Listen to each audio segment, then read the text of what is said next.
Okay, we're live. Excellent. Hi, everyone. This is Thomas Newman of VIVA, and being joined by my colleagues, Hugo Newman and Hugh Martin. Hello. Hello.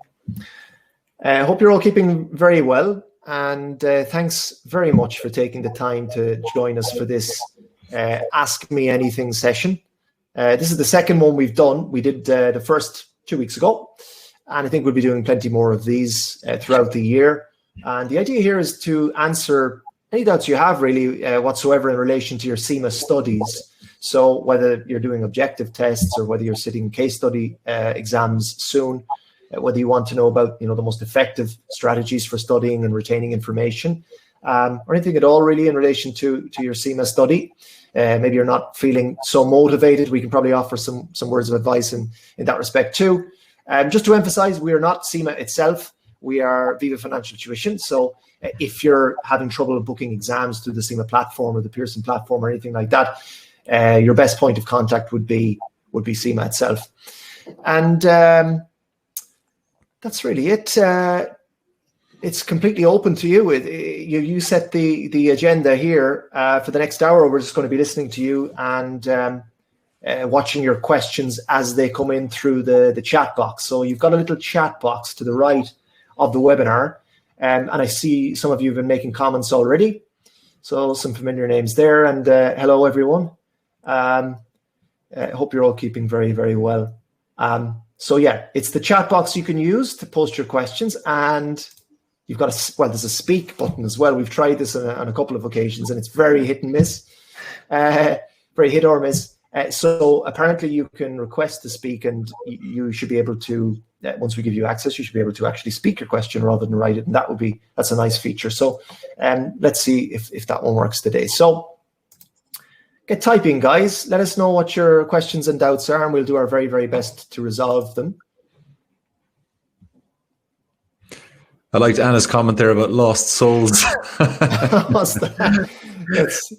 Thank you for taking the time for us all here. Lost souls. Yeah, that goes for all of us. Mm-hmm. Yeah. Okay. Look, we have someone. Okay, we've got two. We have two brave souls who want to speak up and ask us some questions. So we've got Mohammed and we've got Dimakatso. I hope I'm pronouncing those names correctly. So let's try to give Mohammed access now to speak. We're accepting you now, Mohammed. Have you got a question? We just accepted your request. I think this one is going to be it's hit or miss, just like last week. The speak function. It's a strange one.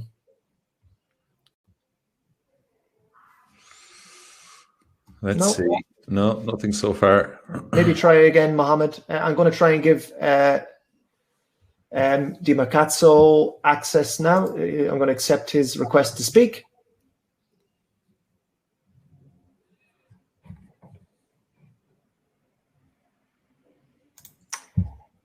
No. So always the way. Yeah, always the way. So we'll keep trying with that, guys. It's a cool functionality. It's like, it would be nice.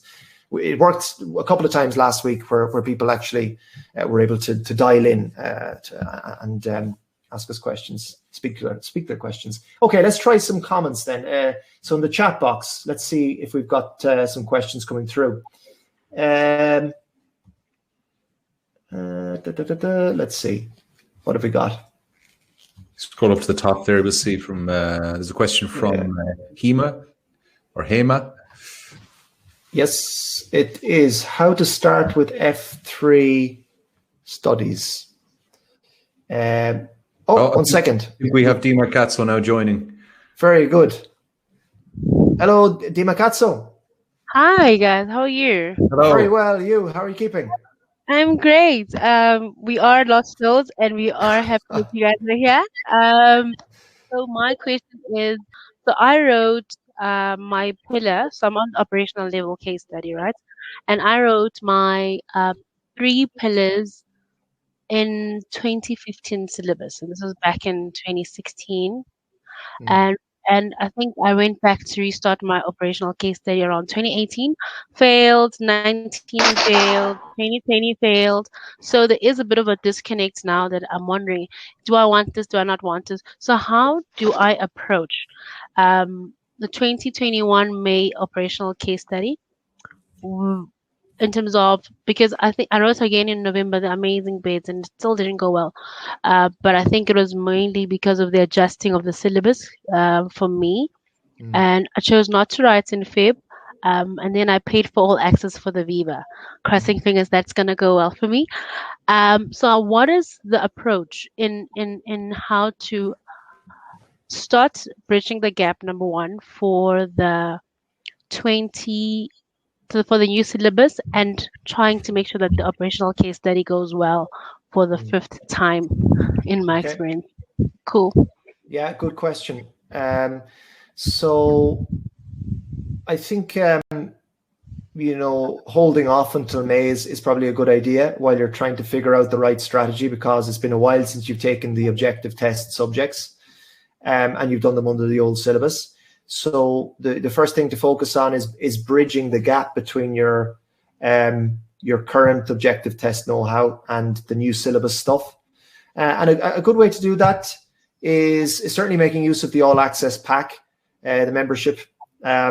So you have access to our E1, F1, and P1 courses. So while you're waiting for our May 21 OCS course to start, it's a good idea to go into those objective test subjects, E1, F1, and P1, and to identify the new topics from the new syllabus, and to really focus on those first and foremost. So I think E1 is probably the subject where there's been most change. So comparing that against the old E1 2015 syllabus, you probably have some books and things like that from that old syllabus, and seeing what's new, and go to those new topics, go through all of the videos, take the questions at the end of the different chapters, and in that way you should build up your knowledge then of the new syllabus topics. And then for F1 and P1, I think there's less of a change there, but you can absolutely go in and revise those subjects as well, because it has been some time since you've done that. So basically from now until the start of our May 21 course, it's reviewing objective test topics, the new syllabus stuff first, and then if you've time left over, revising some of the old topics that it's been a long time since you covered, and then you'll be in a good position then, I think, to start the May 21 course. And for the May 21 course, we're going to run loads of live classes. We'll be creating new content as we always do for each new exam window. So it'll be the same in May 21. You'll have 3 mock exams for the OCS that are based on that pre-scene, and a whole host of live classes as well. So keep an eye on your emails. As an all-access user, you get full and free access to all of that stuff. I don't know if the other guys have anything to add on that. Just a short point on the, a good place to start might be with the foundational materials section, the tab in the course contents of E1, F1, and P1, where you'll find overview videos, which gives you a good kind of a good overview of the subject, and that'll give you a better sense of what's new and what's the same. And then from there you can go and you can deep dive into the new topics by looking at the full video lectures for, say, for example, E1. That might be a first point of contact with the new syllabus. Yeah, that's good advice, I think. Yeah, I completely agree. The only I would just basically reiterate what Thomas said. The biggest change was to E1. The syllabus, pretty much nearly the entire syllabus changed between 2015 and 2019. So that'll be your biggest area that you'll have to focus on. F1 changed slightly. They introduced discontinued operations, and they took out some stuff on consolidations. So F1 changed slightly, and P1 pretty much remained the same. Yeah. Okay, so and thank you so much. And one more question I had before I allow other guys to go is, okay, so I switch on the video so you guys can see me. One question I had, I had a plan, right? And I planned to do all the pillars again. Should I, after every topic or every maybe let's just say every so let's just say we're talking about costing, right, and technical. Should I go and try and attempt some of the I can statements with the amazing bed questions, just to get into the habit of typing for the operational case study? Because I think for me it was also a challenge adjusting to the big typing and explaining in a written format and in a time pace. But yeah, is that a good approach after I've started from the foundation and filling in the gaps? Is it advice for me to go through the blueprint and try and tackle it per IK statement? I think that's an interesting one. Hugh might feel differently about this one. For me personally, it's a bit of a distraction. I would say that that's a little bit of a distraction. Going through the I can statements. I think a better approach is what we just suggested in, getting very familiar with the E1 syllabus in particular, covering those areas, going through the videos, doing lots of questions there, and doing, the same with P1 and F1, revising some of that stuff, going through videos, going through text, going through questions. I understand what you say about the typing, because typing speed is a concern for a lot of students, and the case study is a different kind of exam to the objective tests, and lots of people struggle with time management. So what will be most important there is when you start the OCS course, making sure that you take the mock exams under exam timing conditions and typing. There's also a good typing tool. I think, Hugh, you've got you sent us through a link there last week sometime, I think it was, with a good typing free tool that you could recommend. Yeah, there's I actually might pull up the link, but there's a load of free tools online if you even just type in free typing training tools. There's so many out there. I agree with what Thomas is saying. The only thing I would say is if you're looking to maybe create questions to practice, I've had students in the past where they might look at the I can statements, and maybe that might be a source of creating questions for themselves, coming up with different scenarios that could occur in the exam. A quicker way of going about it is to just look at the most recent exam papers. If you look at the 2020 exam papers, those would have been written in line with the I can statements. So a way of kind of getting some possible questions that might come up, obviously to be phrased different for your particular pre-scene, but just to get the kind of essence of the questions and how they have been, I suppose, converted from the I can statements, is to check out the exam papers from 2020. Yeah, that's good. Cool. Thank you so much. No problem. Do you want to say anything? Guys, Thank you very much. Thank you very much for answering all my questions. I'm going to go on mute and allow everybody else to ask me questions. Great. Okay, all the best. Take care. Thank you very much. We've got some more. So Mohammed, I think Mohammed is there now. Yep, I think you're on mute though, Mohammed. Let me see. Is there a way to? Let me see. Is there a way to let Mohammed to unmute Mohammed? I don't think so. So I think if you could try again, Mohammed. We have another speaker coming in. Samantha, hold on. I'm going to try and let you join. So it seems there's a slight delay. So there is, isn't there? Yeah. With the audio. Yeah, we've got lots of chat questions coming through though. So maybe while we wait for Samantha to join, we can address some of the other chat questions. Sure. So what about the one from Hema there? How to start with F3 studies? What preparation do I need to do to get started, as I'm studying after 7 years? So it's a long break. Yeah, and F3 is a tricky subject. There's no doubt about that. Hugh, do you want to take that one? Yeah, sure. So the course that we have within All Access for F3 is an excellent course. So, I mean, you're in luck there. The content is amazing for F3. It's a really, really good tutor for that particular class. So what I would suggest, and we were talking about this in our last AMA, was first start with some study sessions around the theory. So again, we have videos there, But one thing that you might try and do with your study sessions is try at the beginning to answer questions for an unrelated area. So if you're doing a study session on maybe interest rate hedging or interest rate risk management, you might start the session off by answering maybe 5 or 10 questions on currency risk management. So you're trying to go back to theory that you would have looked at maybe in previous weeks. So start your session off with some new questions from an unrelated area, go through the content, and then have a look at the after chapter questions. There's a temptation there not to do the after chapter questions, but they are really, really helpful. And that's what's going to really do you a lot of justice inside the exam, is just question practice. So once you've gone through all the theory in terms of the videos, then you should move on to intense question practice. So doing lots of questions across multiple areas, then moving into your mocks, and then from your mocks going back into areas that perhaps you didn't perform that well in. Maybe you have a kind of a weakness in a certain area, you need to go back in there and bring that up. And it's just an iterative process where you're basically finding where you're weak, going back in, brushing up on that area until you're ready for the real exam. So that's my advice. Maybe the guys have something different, but that would be my way of approaching F3. It's a very practical subject. Yeah, no, I think that's good advice.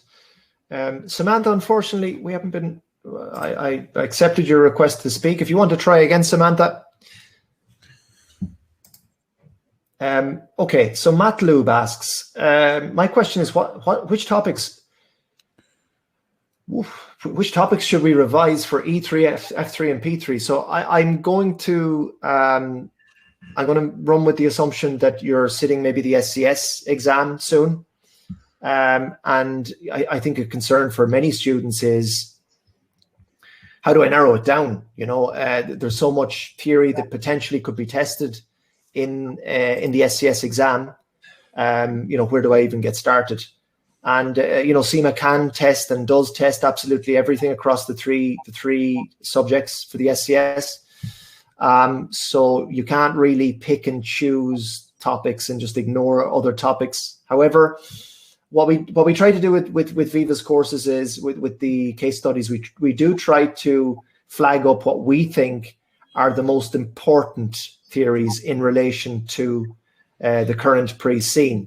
So if you do have access to the SCS course at Viva, you'll see we have a series of classes called E3 Applied, F3 Applied, and P3 Applied, where we identify 5 or 6 essential theories from each of those subjects that relate, that we think are very, very important in relation to this pre-scene. So that would be a good place to start if you're trying to narrow down the number of theories that you give more importance to. So that would be a good area to start with. Anna then asks, dear tutors, I'm revising for F2, and I do have quite a few days of feeling bad about it. There's a huge amount of content to cover. It's very disheartening. Sometimes I want to drop the books and give up. Any advice at all? So you're definitely not alone, Anna, because F2 is a very long subject. It's a real marathon that you have to kind of run. So I completely sympathize with you, what you're saying there. It's a tough one. I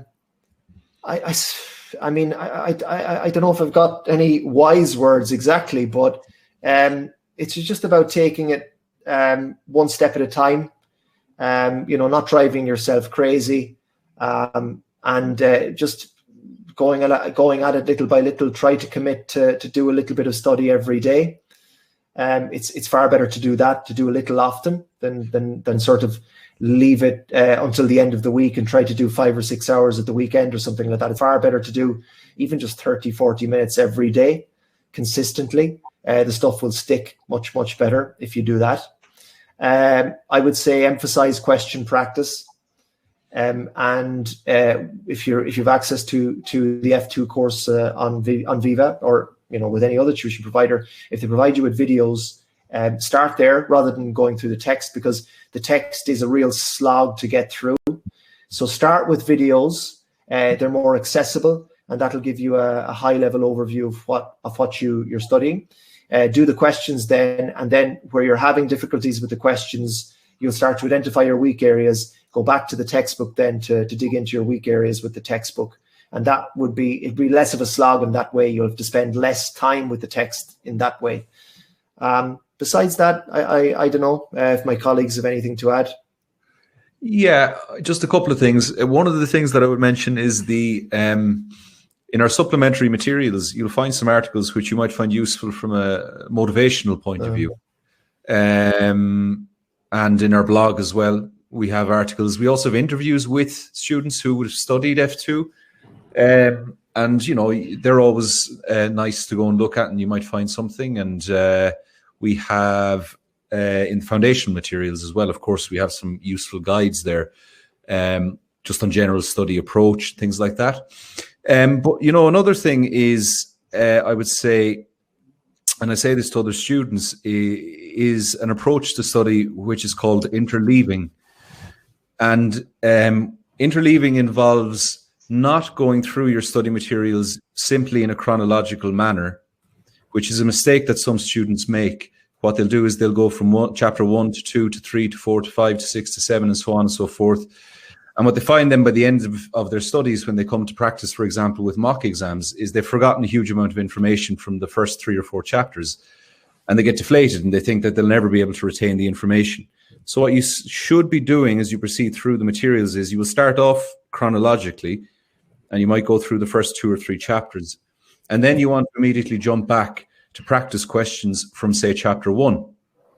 And then you proceed through chapter 4, 5, jump back then to chapter 2, move on to chapter 6, 7, 8, then back to 3. Then maybe you'll jump forward to chapter 5, do practice questions there. Then you'll return to the more recent chapter that you had to move on to next, and proceed in that manner all the way through your studies, rather than leaving revision to the very end. Because often, and especially with a long subject like F2, you will find that by the time you get through the materials and you move through only chronologically, you have a huge amount of revision work left for yourself. Whereas if you keep doing that intermittent practice and going back to chapters like 1 and 2, jumping forward, jumping back, jumping forward, as you move through the materials, you should find that you'll retain the information much more effectively. And again, obviously that will improve your motivation then when it comes to taking mock exams. You'll find you've kept more information. Yeah, that's really good advice, I think. Anna, as well as that, we will email you some of those article links after the webinar session, okay? Francis, okay, you sent an email last week requesting how to enroll on a course, but haven't received a response yet. Very sorry about that, Francis. I think probably that was overlooked. We'll get right back to you after this webinar in relation to that email. Matlub, you've got a number of questions there, Matlub. Let's see. How many hours should we have to study for the SCS? Very different for each student. You know, depends on what have you gone through the previous 3 levels, or have you received exemptions? How have you done in your objective test? Did you score very highly on E3, F3, P3? How long ago was it when you did those subjects? If it was a short time ago, then you've got much less of a need to spend hours and hours and hours studying for the SCS. So every student is different, I would say. I think on average, probably you'd want to give yourself 6 to 8 weeks maybe to study for the SCS. If you work through the VIVA course and you go through all of the materials there, that's a pretty decent time frame, kind of 6 weeks, 7 weeks maybe. And if you're doing the mock exams and all of that stuff as well at VIVA, then 6 weeks, 7 weeks would be more than doable. How much industry knowledge should we have? So again, we do a session on industry for each of the case studies, and it's about an hour long, each of those sessions. And what we try to do there is to give you a good high-level overview of the industry. I don't think you need to go down the rabbit hole with the industry. Some students, I think they need to be experts on the industry. That is not the case. Your time is better spent elsewhere. Your time is better spent on the pre-scene. Your time is better spent revising your E3, F3, and P3 theories. Your time is better spent on mock exam practice, and spending a little bit of time on the industry, getting a high-level overview, having some nice examples from the real-world industry. You can do that just by sort of certainly working through the the industry video that we do, which is about an hour long, and maybe going over the slides that we have for the industry as well. So 1 or 2 hours, I would say, for the industry is enough time to spend on it. Again, Matlub, how many mocks should we have to practice? As many as you possibly can. So VIVA has 5 mock exams for the SCS, which is quite a lot. Do all 5 of them. If you want to take some more with other tuition providers, that's even better. But do as many as you can. And how many words or paragraphs do you have for the mock exam or the answers that you have?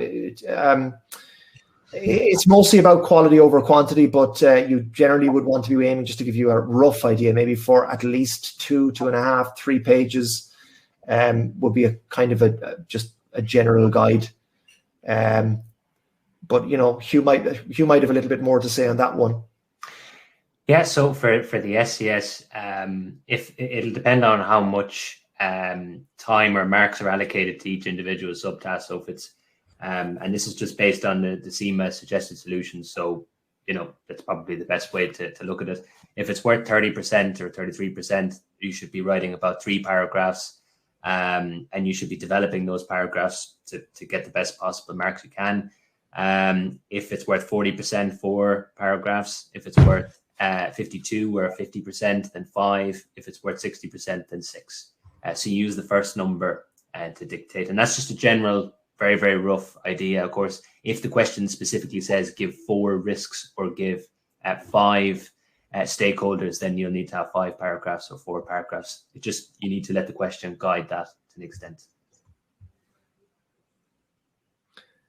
Okay, so what about the question there from Kaishri? I think that's for you, Hugo. Let's see. Thank you for hosting this session once again. No problem, Kaishri. Question is for Hugo. I was just curious to understand your thought process. When compiling the industry analysis for the case study exam, it is very well put together, and I wanted to know what are some of the key things you consider when putting this analysis together.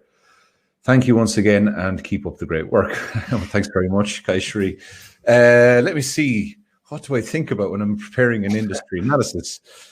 What I tend to start with is the kind of, I look for the broad figures for the industry. So I'll start with an overview of growth, which regions showing the most growth, for example. I would look at past trends, projections for the future.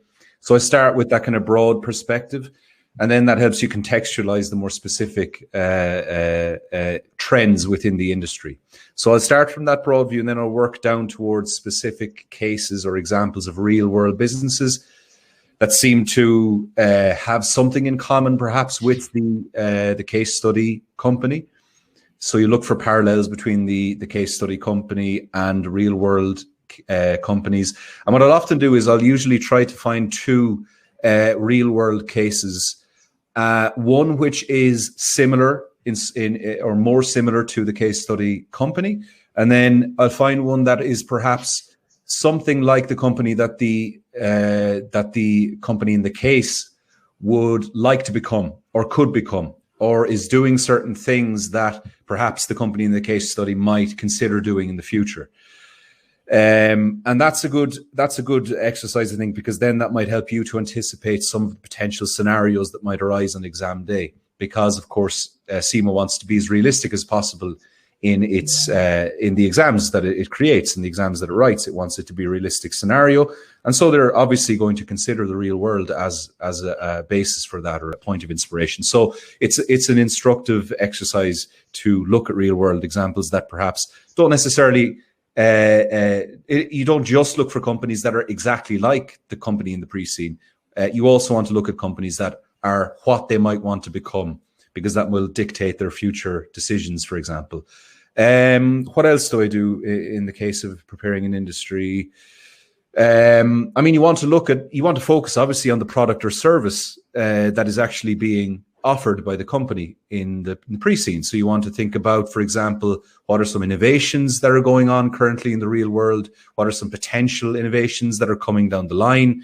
Look at some research and development that's currently going on in the industry, because again, that's going to have potentially some influence on the kinds of scenarios that are presented on the day of the exam.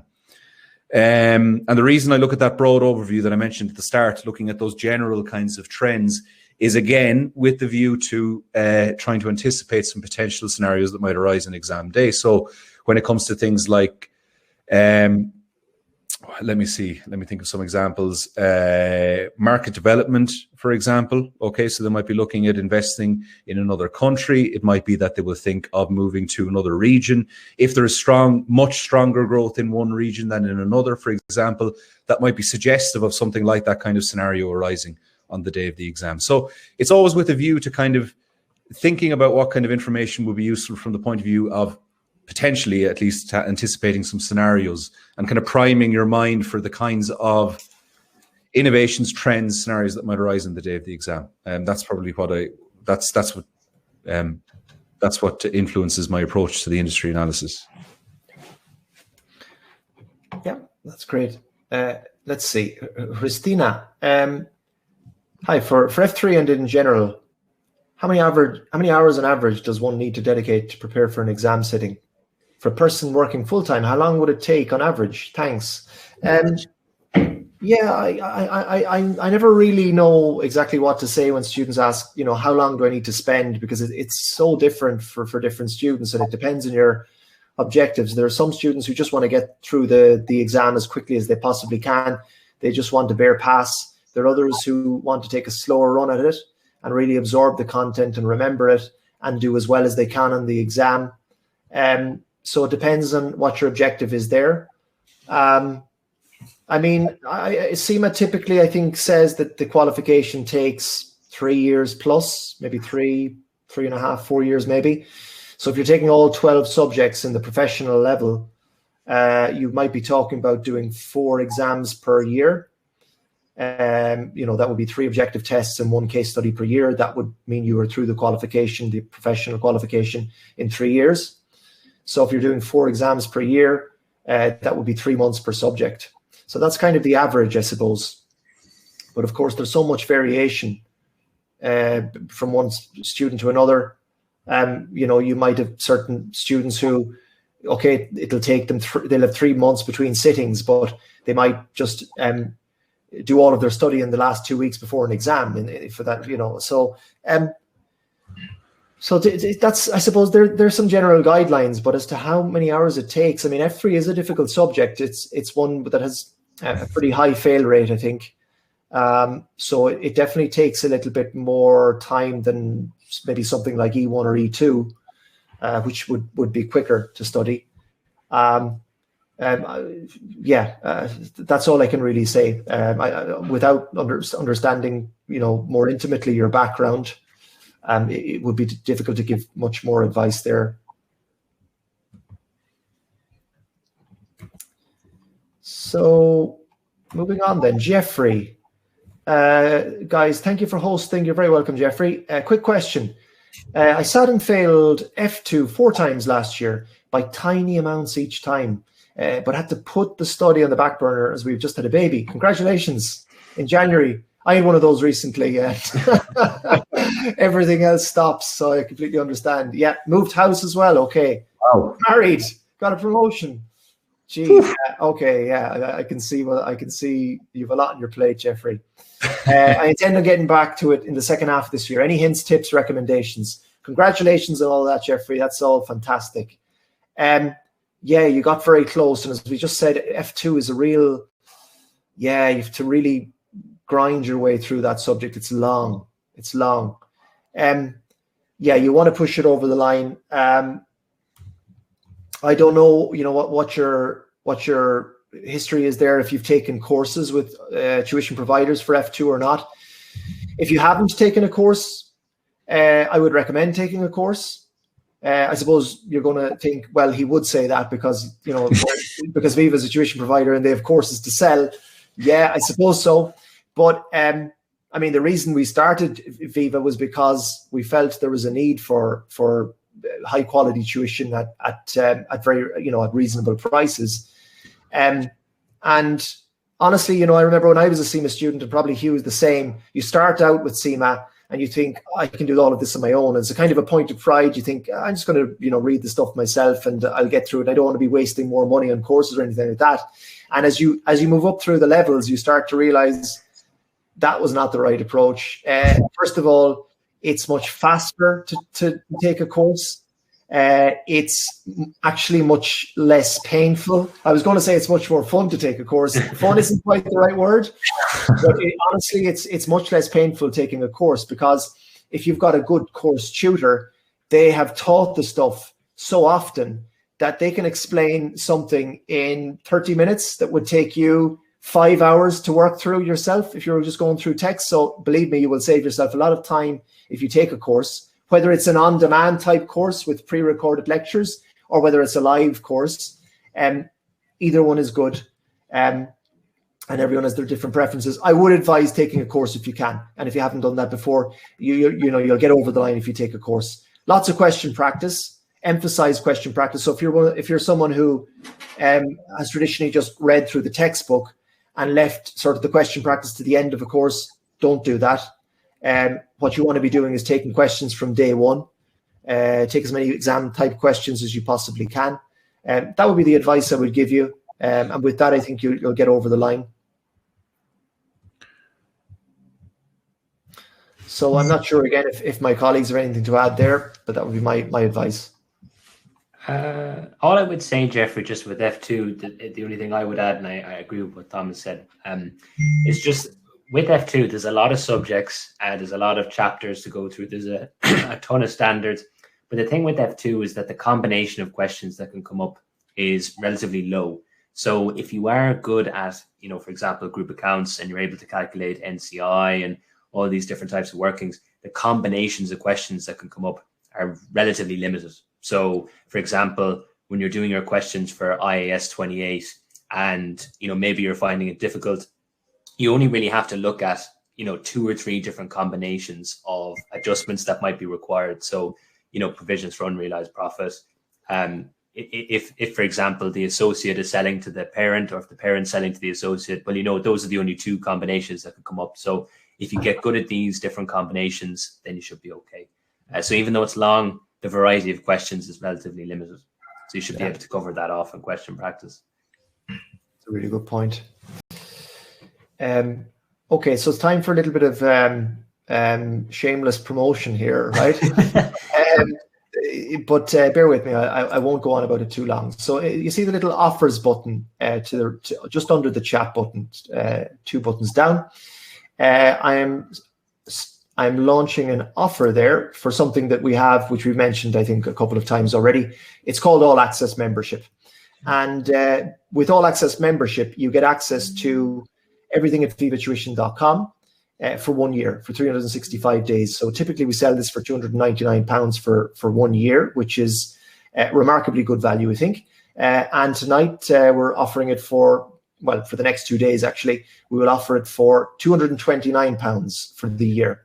So if you follow that link, you can avail of that offer for £229. You get access to everything at Viva Tuition for 1 year for £229. Remarkably good value. It's a really, really good option. So you unlock basically about 1,000 hours of study content right across the professional syllabus. So you get access to E1, the E1 course, E2 course, E3 course, F1, F2, F3, P3, P2, P1. I'm getting mixed up. OCS, MCS, and SCS, all of those courses. All right. So we're always actually adding in content as well. So at the moment, the OCS, MCS, and SCS courses are February 2021, but soon they will change to May 2021. They will change later in the year when the November and next February's case comes out. So we're always updating the materials. There's about 7,000 objective test questions. It's more content basically than you need. It's a really, really good offer. Check it out. Mock exams included, by the way. Just yes, very good point. Yeah, very good, very good. So for the OCS we've 3 mock exams included with model solutions. For the MCS we've got 5 mock exams and model solutions, and for the SCS we've 5 mock exams and model solutions. All of that is included in that £229 price point. And I think, if you speak to other students who have that, you will invariably hear that they're really, really happy with it. Okay, So that's the promotion done with. Ginali says, I've joined through the gateway route. So that means you got an exemption from the operational level and E2, F2, and P2. So your first exam is going to be the MCS. And I haven't studied the previous modules. Okay. Would you advise going through each individual module and the videos under E2, F2, and P2, or just using the specific videos under the MCS module? Great question, Ginali. So the gateway exam has got a really high fail rate, unfortunately. And the reason is because you have students coming in and they're taking their very first exam being the MCS. They obviously don't have the same theoretical, let's say, history as the other students taking the MCS, and they suffer as a consequence. So it's a really good idea, I think, to spend some time going through the E2, F2, and P2 courses. I think it's important. You want to build up your theoretical understanding there. If you're taking the MCS for the first time without understanding those modules, the chances of failing are quite high.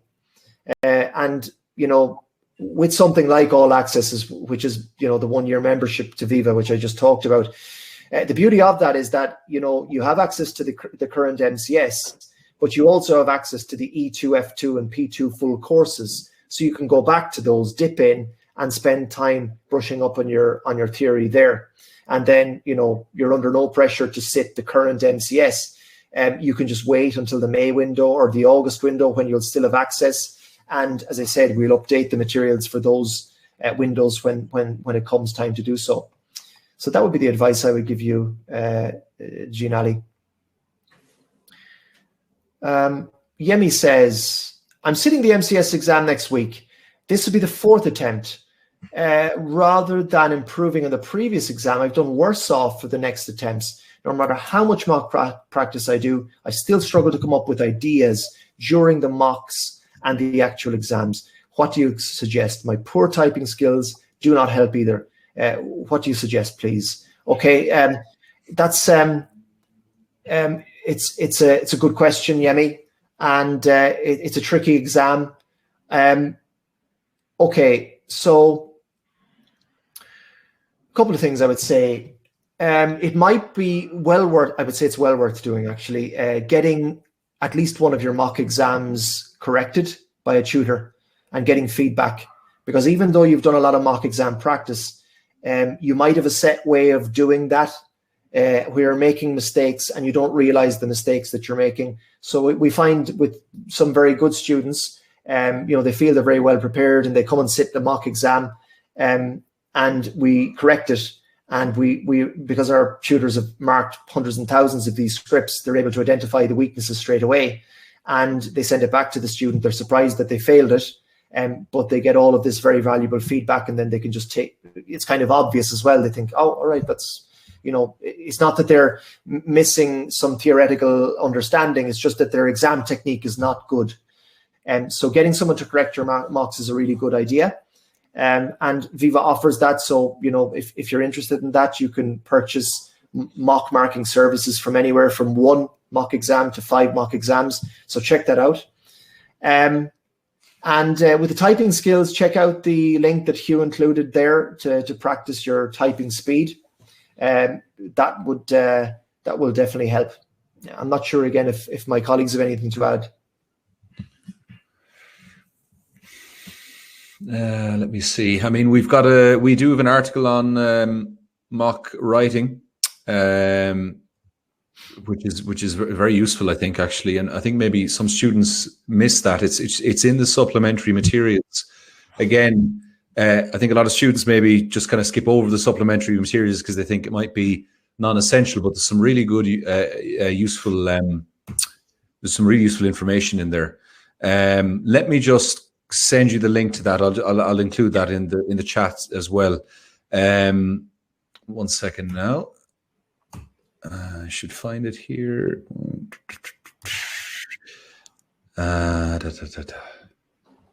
Here we go. Okay, so maybe you've already had a look at this, but just in case you haven't, and just in case any other students here haven't actually seen this article, okay. I'll just add that in as well. there we go. So that's from our blog. Great. The next question then from Maz. Hi guys, thanks for holding these sessions. You're very welcome. Just a question on your platform. I'm an all access member. Your materials are great. Do you have any plans to move to an app-based platform? Would make accessing the materials, particularly mobile, a lot easier? That's a great comment, Maz. And yeah, increasingly we see that students want to use, as we all do, their mobile phones for certain things. Mobile phones are not, they're not suited for everything you would need to do for the CIMA qualification. For example, it's obviously not a great idea to be like writing mock exam answers for the case study on a mobile phone, but obviously you would want to view videos and read text and things like that. The first thing to mention is that we are in the process of quite drastically improving the website. So we're making quite a big, we're investing a lot of time and effort into improving the website.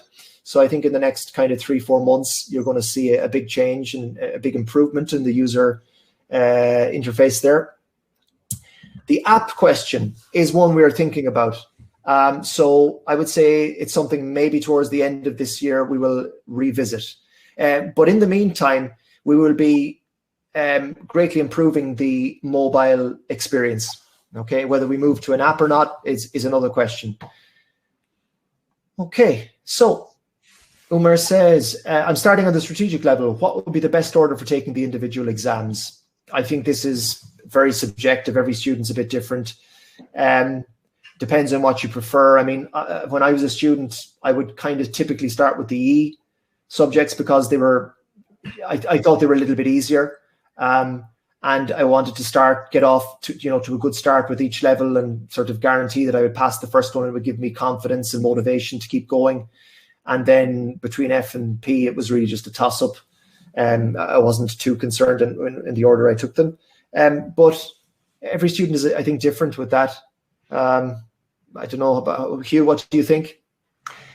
Yeah, I was similar to you. I think when I sat the strategic level, I started with E and then went to P and then went to F. It depends on your level. I mean, to be honest with you, I would probably leave the hardest paper to last just because you'll give yourself some motivation. If you pass the first one in the level, builds momentum, give you a bit of confidence to go into the rest of the exams. I think there is a suggested order from CIMA, but again, it's just suggested. I think they suggest doing EP and then F, or I think it depends on the individual level. But you may have a job that is more financial reporting based and management accounting based. And so as a result, maybe you're better at different subjects. So you'll have to just kind of gauge it by your own ability. I would say start with what you feel is the easiest and then graduate to the hardest. That'd be my tip. Okay. So next we have Christina saying, can I also get the other article links that you're going to send to Anna? So what we'll do is we'll send a few of these useful articles to everyone who registered for the webinar. I've included them in the chat box as well, okay. Tom. I actually just paid. If you scroll up further there, you'll see the articles that I said I would send on to Anna. I've actually included them for everyone. So very good. Thanks, Hugo. No problem. Okay, so Anna, thank you very much. You're welcome. Yeah. By the time you finish one chapter, you've kind of forgotten what you've already covered in chapters 1 and 2. Yeah, I get that. F2 is a tricky one, but keep going, and if you take some of that advice on board, I think it'll improve your experience and read through those articles.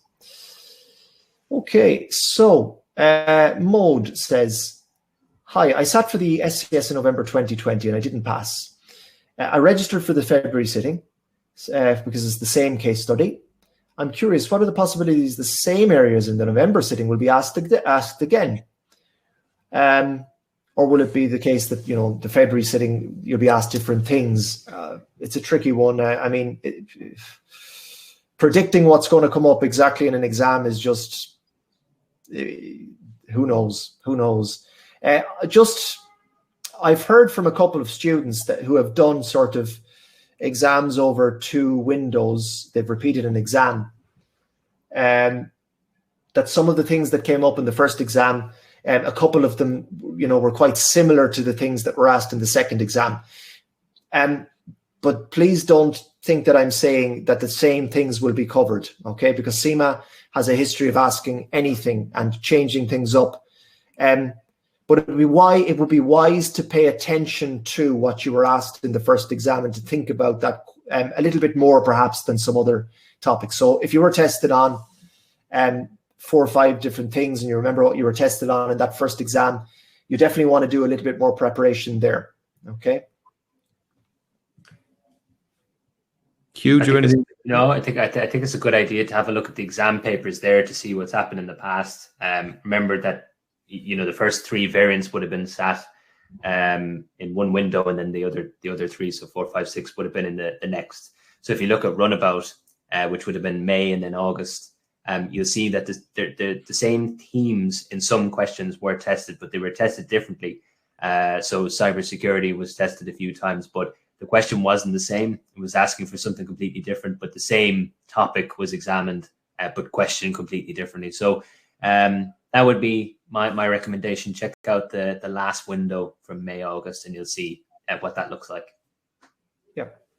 Okay, so Hema says, for Viva tuition, F3 material, will there be recorded lectures for £80? And why are you offering so much less?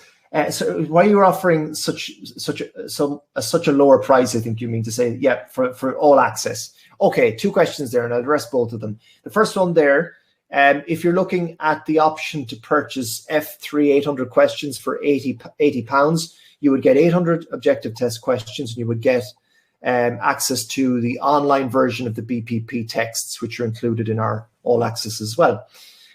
You don't get access to our video lectures though with that.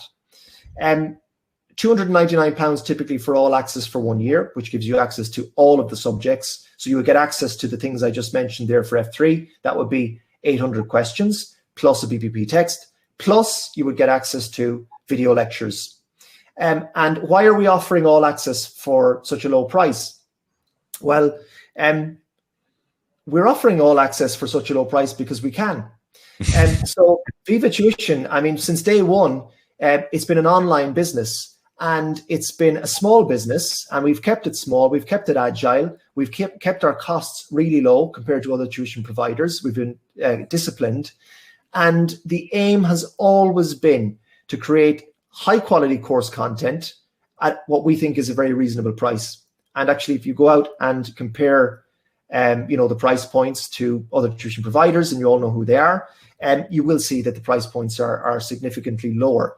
Now, I know what you say, because a lot of students, all access members, have said, yeah, I was actually a little bit suspicious about the price at the start. I was wondering, how the hell can you have all of this content for this price?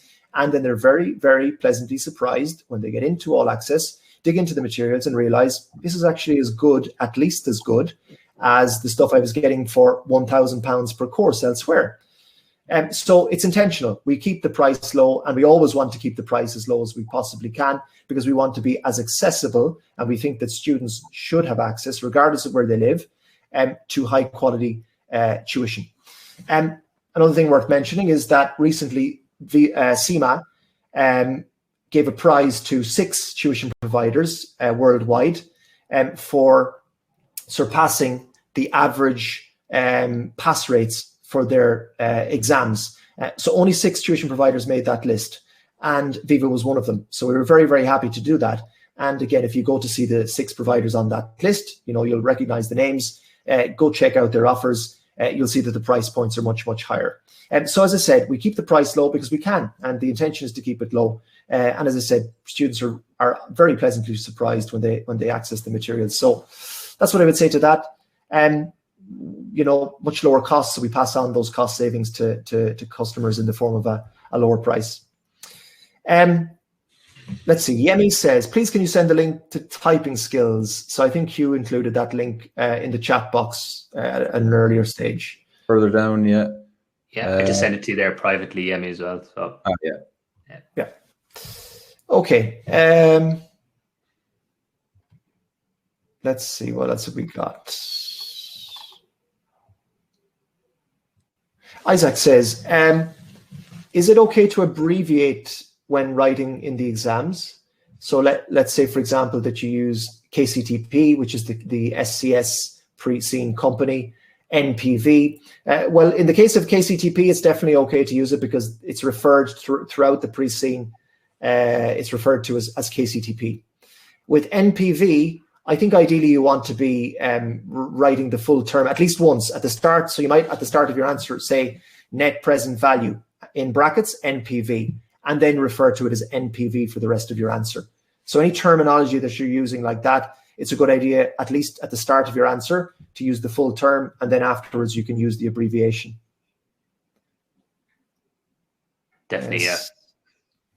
So Sadaf says, any advice over the coming case study exams to concentrate on? Okay, so that's quite a broad question, Sadaf. Yeah, I mean, it's a broad one, and it depends on your circumstances as a student and your study history with CIMA. If it's been a while since you've taken objective test exams, it's a good idea to start with a review of the objective tests. If it hasn't been a while and you've done well on those exams, then dig straight into the case study stuff and spend a lot of time on mock exam practice. Okay, so unfortunately, with the well, unfortunately, first of all, we're running out of time. It's now 7 o'clock, but let's see if we've got time for one more question. Our friend Samantha, who tried to join by speaking. I don't know if you're still there, Samantha. It would be great if you could join. Samantha, I'm familiar with you're a follower on Twitter, and we follow you back, and you've got some great stuff on Twitter. So it would be lovely to speak to you. So let's see if we've time to take a question through the speak functionality.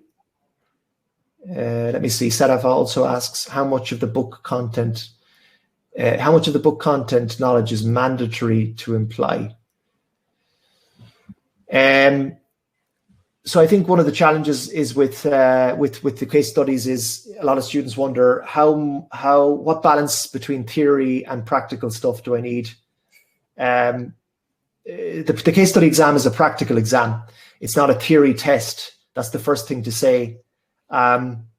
You want to talk a little bit about theory. So if you're using a theory in one of your answers, you want to unpack the terminology a little bit. So maybe 2 to 3 to 4 lines and just giving a high level overview of what this theory is. And then it's all about applying to your pre-scene company. That would be, I think, some general advice. I think that's what you're trying to get at there, Sadaf. So maybe one more question from Elizabeth. E3. Maybe Hugo, do you want to take that one? Yeah, Elizabeth says, I'm doing E3, going through the videos and questions. Am I right to say there will be a session or webinar on E3? Yes, we will be running webinars on E3 this year, Elizabeth, and we will be informing all of our All Access members about the E3 webinars that we'll be running. So just keep an eye on your email. We'll be letting you know about those as we organize and finalize the dates for those. Yeah, I think that's all I would say on that. I'm gonna jump in with a little bit more promotion of All Access because it's actually worth promoting. Believe me, it's an extremely good offer with All Access as well. And this is something that we probably don't talk enough about. But you also get 150 plus live webinars throughout the year. So we run 150 sessions for our All Access members, on top of all of the on-demand content that you get access to on the website. So we're constantly adding new sessions and adding new materials and doing new live webinars for our All Access members. So with E3, we'll probably be doing 5, 6, 7, maybe 10 webinars throughout the year on E3, on top of all of the stuff you get access to through All Access. Okay. Thank you, Truly. Thank you, Elizabeth, for the comments. Okay, so I think we're running out of time, guys. It was lovely doing this session. We really like doing these sessions. We'll be doing more of them. So we've got another one in 2 weeks. You'll be getting the registration link in the next week or so. We'll send that out. So feel free to register for that. Come along and get your questions ready. We'll keep doing those sessions, as I said. And do check out the All Access offer. As I said, for the next 2 days, you'll have the ability to buy that for £229 for the next 365 days. That's it, really. Hope you're keeping well. Take care of yourselves. And one more thing before we go. Sorry, feel free to share it around as well. Of course, mention to your CIMA friends and colleagues, or who might be interested in coming along to the next sessions. To the Ask Me Anything. Yeah, send the link out. Yeah, absolutely. Okay, guys. Take care. All the best. Thank you so much. Bye-bye. Thank you. Bye bye.